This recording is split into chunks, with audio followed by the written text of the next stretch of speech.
Novosibirsk is the largest industrial, cultural, business, and transportation hub in Siberia.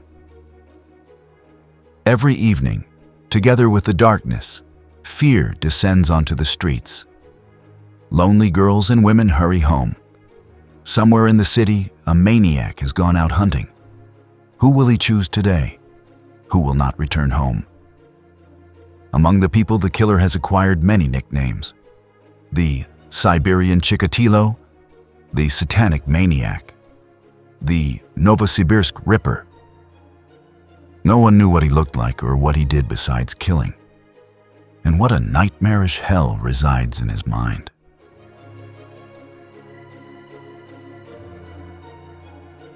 Crime in Novosibirsk was high, and street prostitution was rapidly expanding. For many women, it seemed almost the only way to survive under the so-called wild capitalism. At that time, Novosibirsk had a place known as the Drunken Road. The name came from the fact that prostitutes worked there, selling their services to truck drivers. It was on the Drunken Road that, in the autumn of 1998, the first human remains began to be discovered. Police in that era often did not fight prostitution. On the contrary, they controlled it, taking bribes or cooperating directly with pimps. Because of this, our killer understood that if a victim was a lady of love, her disappearance was unlikely to generate a wave of public outcry. Many of these women had no relatives, so no one filed a missing person report. Even when a body was found, identification was not always possible. This made such women a convenient victim category for a maniac. November 19th, 1998. A boy was walking in the forest looking for firewood. He noticed a pile of rubbish, lifted a metal sheet, and found a severed female head. The child's parents called the police. Investigators examined the crime scene and, nearby, discovered a female torso and cut genital organs. In Siberia, November already brings severe frosts. Because the girl's remains were frozen, the exact date and time of death could not be determined, and the victim could not be identified. February 26, 1999. Residents found severed female feet on a vacant lot. April 13th, 1999. A married couple, while walking in a neighboring district, discovered a severed female head and a hand wrist on another vacant lot. Police officers arriving about 50 meters from the site also found a female torso with signs of beating while alive. Later, forensic examination revealed that the victim's thin intestine had been removed, indicating that the killer possessed anatomical knowledge. Using the footprints left at the scene, investigators were able to identify the victim as 19-year-old Yevgeny Chuplinsky, who worked as a prostitute. The exact date of death could not be established. But the last SMS she sent was on February 21st, 1999. May 27th, 1999. Near the same Drunken Road, a driver stopped at the roadside and found a severed female head in the bushes. The inspection of the scene yielded no further body fragments. The cause of death and the victim's identity remained unknown. October 18th, 1999. About 6 months later, the police dispatch received a call from an unknown man who had found a women's boot, a severed lower leg and foot, lying in a field next to the highway. When officers arrived, they recovered the remaining body parts: severed arms, legs, and a torso with the breast removed. The victim's head was never found. Close to the site, a fire pit was discovered containing fragments of women's and men's clothing, and a used condom was found near the pit. Neither the cause of death nor the identity of the victim could be determined. A couple of weeks later, on November 3rd, near the same highway, a father and his son found a headless female body in a field, and on a nearby rise, they discovered the severed head. The head had its tongue cut out, the ears removed, and the face mutilated. A blood-stained white glove lay next to the head. The arriving officers were confronted with a horrifying scene. The woman's torso had her lungs cut out, her heart removed, and her breasts sliced off. There were injuries in the lower part of the body around the perineum. Under the torso lay a rag with traces of semen. And on the torso, detectives found strange carved symbols. Experts determined that while she was alive, the woman also suffered rib injuries and multiple cuts. The victim had been killed with a very thin knife, whose blade was about 2 centimeters wide. Near the body were trees on which stakes bearing the same symbols as those on the corpse were found.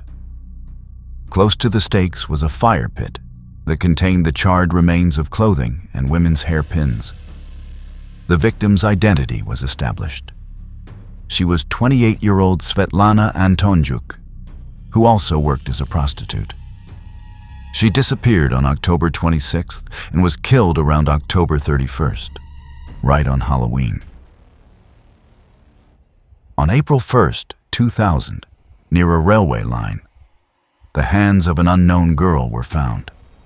A couple of weeks later, on April 17th, a female torso was discovered elsewhere, again with the breasts removed, and on April 21st, the severed head was found. It was later established that all the body parts belonged to the same victim, 20-year-old Elena, who also was a prostitute. On May 27, 2000, 2 school children noticed a severed female leg in a river tributary. A couple of weeks later, the same boys, returning home along the same route, found a second severed leg. The remaining body parts were never found, nor could the victim's identity be determined. On April 20th, 2000, a 5th grader discovered a head in a pile of rubbish at a dump. The boy thought it was a mannequin and planned to scare his friends. When he showed it to his classmates, they said the head looked far too real and that the police should be called. The arriving officers found no other body parts, but they were able to identify the victim, a 21-year-old woman who, according to a friend, had dropped out of a technical college and begun working as a prostitute. According to pimps, the girl was still alive on January 19th. Other witnesses confirmed this. Almost a year later, on March 16th, 2001, a family drove out of town, and upon reaching a village, the father noticed a strange bundle on the ground. Opening it, the head of the family found a female torso without a head, arms, legs, or breasts. Police arriving at the scene, about 50 meters from the crime site, discovered a knitted cap containing the severed head. The cap itself was tied to a wooden stake. As will be revealed later, the killer used that stake as a phallic object. Near the same location, 9 days later, soldiers returning from a patrol found fragments of a body in a field. They recovered severed arms and a leg, each piece neatly wrapped in newspaper. The victim was identified, but unlike the previous cases, she was not a prostitute. The 31-year-old Irina Borisenkova was the deputy editor-in-chief of a specialized accounting journal and had a 12-year-old son. Colleagues described Irina as very modest and punctual. However, neighbor interviews uncovered that men called her every evening. She would go out with them to restaurants and nightclubs and return home late. The probable cause of death was again asphyxiation. Less than a month later, on April 7, 2001, teenagers at a bus stop discovered a severed head. Next to it lay a women's blouse stained with semen. On April 21st, about 1.5 kilometers from the crime scene, a local resident, while digging through thawing snow, found 2 severed female legs. Detectives could not determine the victim's identity. The likely cause of death was asphyxiation. a ligature mark was found on a short segment of the neck. On March 28, 2002, 3 teenagers were playing behind some garages when they found an old men's shirt containing a severed female head with slashed wounds on the back of the skull. Neither the victim's identity nor the cause of death could be established. Almost a year later, on April 19, 2003, 2 brothers went to a dump. One brother found a good-looking sack, but a severed female head rolled out of it. A week later, a black polyethylene bag bearing a BMW emblem was discovered at the same spot. Inside lay a set of blood-stained women's clothing. The blood matched that of the previously found head, but again, the victim's identity and cause of death remained unknown. On May 1, 2003, residents found a severed female head in a ravine near an abandoned greenhouse. The head belonged to Irina, who had gone missing 2 weeks earlier. She was declared wanted on April 15th and also worked as a prostitute. 9 days later, a dump yielded a female torso wrapped in a sweater, the same sweater Irina had worn when she left home in November 2003. In the summer of 2004, on July 3rd, a family traveling to the suburbs of Novosibirsk turned into a forest to look for mushrooms. The family patriarch kicked a strange bundle from which a mummified female head rolled out. Police found no other body fragments and could not identify the victim. On September 27, 2004, a mushroom picker in a forest strip discovered a pair of blue jeans wrapped around a severed female head. The victim's face was mutilated. Ears cut off, tongue removed, eyes gouged out. The cause of death and the victim's identity remain unknown. A week later, on October 2nd, a young couple found the same jeans in the underbrush, the legs bound with wire. When the man untied and opened them, a skull was inside. Forensic examination showed cut marks from scissors on the skull, suggesting the killer may have tried to cut the skin off the victim's face. The victim's identity was not established until 5 years later. She turned out to be Anna, a 19-year-old who had been earning a living through prostitution. Almost 2 years later, on July 11, 2006, 2 young men in vegetation near a river found a polyethylene bag containing a skull. The investigative operational team, while examining the scene, also discovered 6 human vertebrae, 15 ribs, a clavicle, and a tubular bone scattered in different spots. All the remains belonged to a single victim aged between 27 and 32. The cause of death and the victim's identity could not be determined.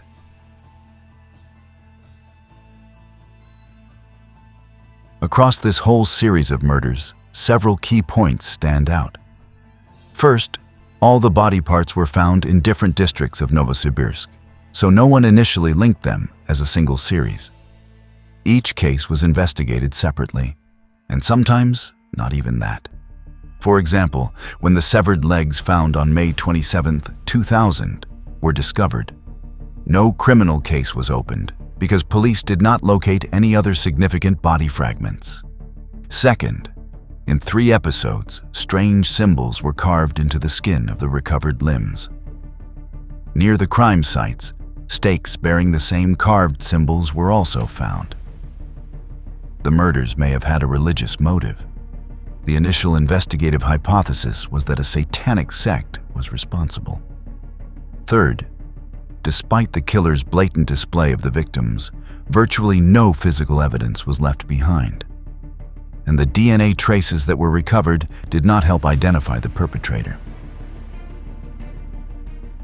In cases where only a leg or only an arm was found, local prosecutors simply refused to open a criminal case. By the year 2000, it had become clear that a serial killer was operating in the city. A permanent task force for investigating these crimes was created within the local criminal investigation department. But that clearly was not enough. Criminal cases still remained in the prosecutor's offices of various districts, and they were often closed for the simple reason that none of the prosecutors wanted to admit that a maniac was at work. Only in 2005 did the prosecutor's office finally decide to gather all the cases under a single investigator and assign him to examine all the women who had disappeared while working as prostitutes. As a result, one investigator ended up with 16 files concerning the discovery of body fragments and several dozen reports about missing young women. The first analysis suggested that, most likely, all the crimes had been committed by a single person, whose methods were becoming more refined with each new attack. The investigator ordered additional forensic examinations, re-interviewed witnesses, but in 2006 the investigation was suspended because there was no concrete suspect. In 2007 the investigation was resumed. A few months later, a list of suspects was compiled. It contained 18 men, among them Yevgeny Chuplinsky. At that time, there was no evidence linking him to the killings. Yevgeny first attracted the investigators' attention, not because of the gruesome murders, but because of the disappearance of a woman whose body was never found.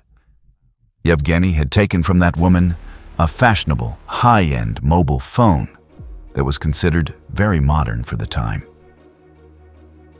In June 2004, the investigation took a turn. 20-year-old student Maria Shumilova was moving around on crutches because she had broken her leg. On June 18th, the girl went to the hospital to have her cast removed and then disappeared. At about 10 p.m., Maria answered a call from a friend, saying that she was heading home. After that, no one ever saw her again. She had a Siemens C60 mobile phone with her. Maria's mother filed a report with the police. The police began standard search procedures, and it turned out that on the night of the woman's disappearance, a new SIM card had been inserted into her mobile phone. The SIM was registered to Yevgeny Chuplinsky. Detectives interviewed him, and the man said he worked as a private driver and that two young people, whom he had been giving a ride to, had supposedly left the phone in his car. It was later discovered that Yevgeny is a former police officer who had retired. The investigators did not suspect him of anything. When, a couple of weeks later, the statements had to be formalized in writing, Yevgeny gave a slightly different version for the protocol. He said that he had given a lift to two young men, and they tried to rob him. A fight broke out. Yevgeny won. The attackers fled and dropped the phone, which he then kept. At the time, this change of story did not raise any suspicion among the investigators. You never know what people say under oath and what they say without it, they thought. But the aftertaste of the inconsistency remained. 2 years passed. In 2006, when all the cases had been merged, investigators uncovered many striking coincidences that pointed to Yevgeny Chuplinsky. For example, he claimed he did not know the missing woman. Yet the investigation already knew that she had been working as a prostitute and was acquainted with Yevgeny.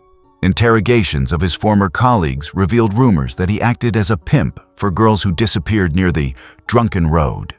After studying the former officer's biography and the oddities in Yevgeny's statements, a decision was made to detain him, this time on suspicion of involvement in the murders of women. Yevgeny spent 3 months in custody. Detectives learned that, although formally clean, Yevgeny had been forced to resign by his superior in 2000 because of rumors that he was protecting, i.e., taking a cut from girls of loose morals, allegedly receiving 50 rubles from each of them daily. Moreover, many of the women reported that after being questioned by investigators, Yevgeny would ask them in great detail what questions had been asked and whether the investigators had mentioned him. there was no solid evidence against Yevgeny. The detectives therefore decided to search one of his garages, bringing along a police dog trained to locate hidden or buried bodies. The dog entered the garage, lay down on the floor, and began to howl. The detectives immediately assumed that bodies were hidden beneath the floor, but the subsequent excavation yielded nothing. Later, the canine handler explained that such a reaction can be triggered not only by corpses, but also by human blood. At the time, this nuance was ignored. After 3 months, no substantial evidence had been found, and Yevgeny was released with an apology. After 2005, no new bodies with that handwriting were found, and television and newspapers stopped reporting on dismembered corpses. Meanwhile, new forensic methods began to be used widely, and police officers started revisiting old cases. The technical capabilities of experts allowed them to conduct repeat genetic examinations on long-ago cases. In the biological traces, sweat, saliva, semen, often mixed with the victim's blood, stable DNA profiles were obtained. In several instances, the profiles matched. What followed was something that dozens of searches and interrogations could not achieve. The genotype from different crime scenes was compared with a sample from former police officer Yevgeny Chuplinsky, and a complete match was found. On 23rd of April 2016, Yevgeny Chuplinsky was detained for the 3rd time. During the first interrogations, he confessed to 29 murders, describing in detail episodes that investigators had not previously linked together. In January 2017, psychiatrists declared him sane. In the spring, prosecutors filed a final indictment: 19 murders and 1 theft. The additional 10 episodes that Chuplinsky himself mentioned could not be proven. On the defendant's bench, he was already a different person, closed, sparing with words. In February 2018, the jury returned a verdict of guilty, and the Novosibirsk Regional Court sentenced him to life imprisonment in a special regime colony. Yevgeny was married 3 times and has 2 minor children. His ex-wife, Elena, from whom Chuplinsky separated a year before the first murder, described him as good and decent. Yevgeny served on the board of his housing cooperative and advocated installing surveillance cameras in the courtyard. He also loved dogs very much, breeding poodles, and his pets even competed in dog shows. Yevgeny was a campaigner for the ruling party, United Russia. His children and his current wife are now enrolled in a witness protection program. But the case did not end there. In the autumn of 2018, the Supreme Court of Russia overturned the sentence because of errors in applying statutes of limitations to the episodes from the late 1990s.